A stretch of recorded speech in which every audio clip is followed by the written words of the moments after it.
Okay, so there's something that I wanted to touch on that I spoke about in my previous video about how ahead of the rest of the NFT space that VEVE is, and this kind of will lead into another subject that I've been seeing people discuss here recently is the delayed VEVE-verse. But I do want to talk about how a couple of the ways that I believe VEVE is actually ahead of the NFT space and have been. We don't really know that if we haven't collected anything outside of the VEVE realm. Let's put VEVE right here.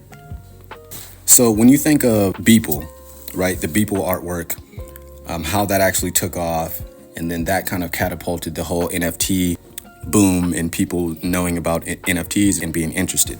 Digital artist Beeple, whose real name is Mike Winkleman, coming to a close a few moments ago. The final bid, $69 million. Oh my gosh. As of 6 months ago, Beeple had yet to sell any work. It was a collage of a bunch of images that were also JPEGs, which is why you kind of get that concept about, oh, I could just right-click save. I could right-click save as. But within VEVE, that right-click save as argument never existed because we were dealing with 3D assets.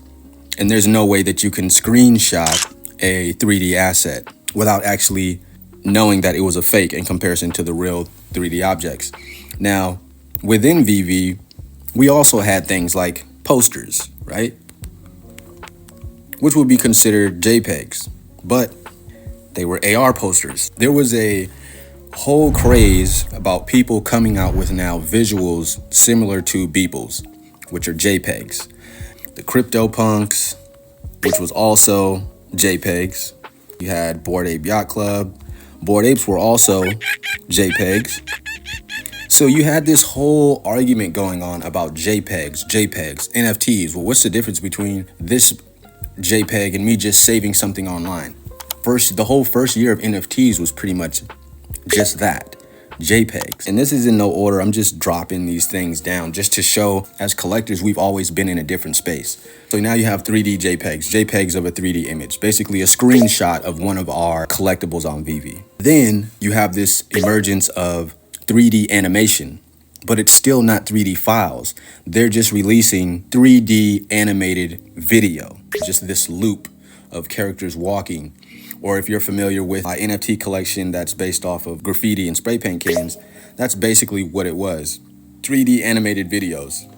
But then you had 2D animation before 3D. So let's go ahead and move that down, and then we'll take the 2D animation and move this down. But you had a video file of a 2D animated mock-up, and then you had 3D animated mock-up. And these were coming out, there was like little waves where it was like, oh, this would happen for 3 months. It'd be the new thing. Then it's like, oh, did you guys hear about 3D animation? And that'd be a new thing. And there was this whole group of creators that were releasing NFT projects based on this development of the NFT space and people understanding NFTs. Now look at AR posters, right? Like AR posters is literally the bare minimum of what we collect at VEVE. And it took so long for the space to even catch up to that. But we have all of these different waves that has happened within just that one style of NFT that exists on VEVE. No one really released galleries, but when VEVE came out, it started off with an AR gallery. You can correct me in the comments with the exact dates. I'd say like a year in before people really started understanding spatial. VR galleries. So the VR gallery is what allowed the NFT collectors outside of VEVE to start experiencing with curating spaces and what they could do with curating spaces and designing on an XY axis. Right, so they're scaling up their JPEG that they had of a CryptoPunk or a Bored Ape, and now they're able to see it in a customized frame, but it's virtual reality. It's not AR, but it's still mind-blowing to them because they hadn't seen anything like that before. Then you have AR gallery. I mean, we kind of had the AR gallery as well in the beginning. We had our vaults, and then we could walk to our door, place it in our backyard, walk around our gallery. This is something that you could not do in the VR gallery spaces, similar to something like spatial. Rotatable viewing, like these are things that we came out with. Again, proving how much ahead of the rest of the NFT space that we are. No one even really knew that, OpenSea supported these kind of file types. It like coasted under the radar for so long because no one was really designing 3D files or putting out NFT projects where you actually had a 3D file for each NFT, mainly because of the amount of work that was going into this. So you have rotatable viewing. They start showing the compatibility. If you owned a 3D rotatable file from OpenSea, then you can actually put it into your spatial gallery or on Cyber. And that was a good example for the VR gallery. When you think of like the VR gallery on Cyber, spatial, these were things that were blowing people's minds away, you know what I mean? And then it created a place for these 3D files that were just now coming along to now be housed.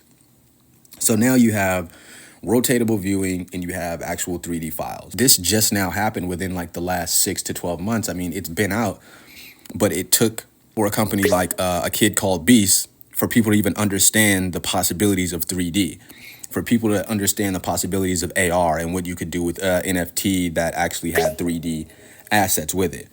Then you fast forward to AR viewing, which just now came to OpenSea after the release of a kid called Beast. After that took off, then AR viewing is introduced, where now you can go to that 3D rotatable NFT on OpenSea, click AR viewer, and it'll take you right to the AR view.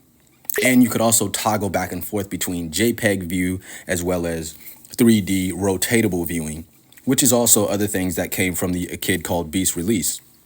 And now you have the introduction of phygital, which is physical and digital, and then people releasing collectible toys, 3D collectible toys.